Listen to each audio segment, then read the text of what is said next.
The amazing history of stump houses during the early 1900s. Here you see a family living in a cedar stump house near Edgecombe, Washington, circa 1905.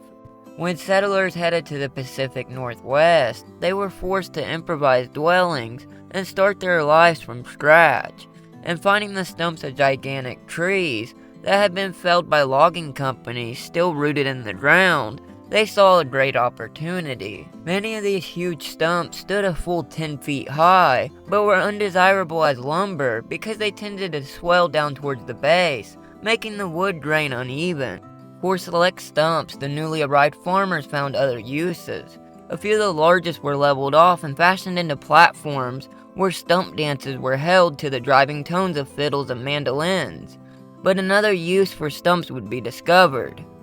By constructing roofs on them and attaching a door or gate, the stump-based shelter worked fine as a storage shed or a chicken house, or even pens to keep pigs and calves safe from prowling predators, including raccoons, bobcats, or bears.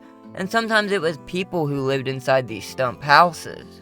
Some tree stump houses had 2 or even 3 stories and were equipped with everything a family home needed, with space to cook, sleep, and store their belongings. Winter was probably the scariest period by far to spend in a stump house, because severe weather hits the North Pacific during those months, with super low temperatures and snow sometimes persisting for days and months. The stump house on the Lindstrom farm near Edgecombe, Washington, was a great curiosity in the early 1900s. Built by immigrant brothers Gustav Lindstrom and Johann Westerlund, the house was widely photographed. It actually appeared on postcards and even souvenir china. Edgecombe was a logging area between Snohomish County towns of Marysville and Arlington. The giant size of the stump gives a good idea of the size of the old-growth trees.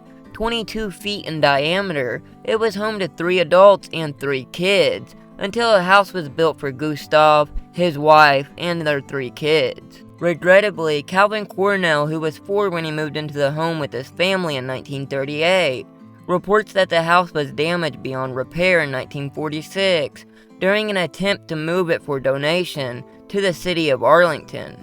I hope you enjoyed this short history lesson and all the interesting pictures. Thanks for watching, and remember, if it's more interesting, you can find it here.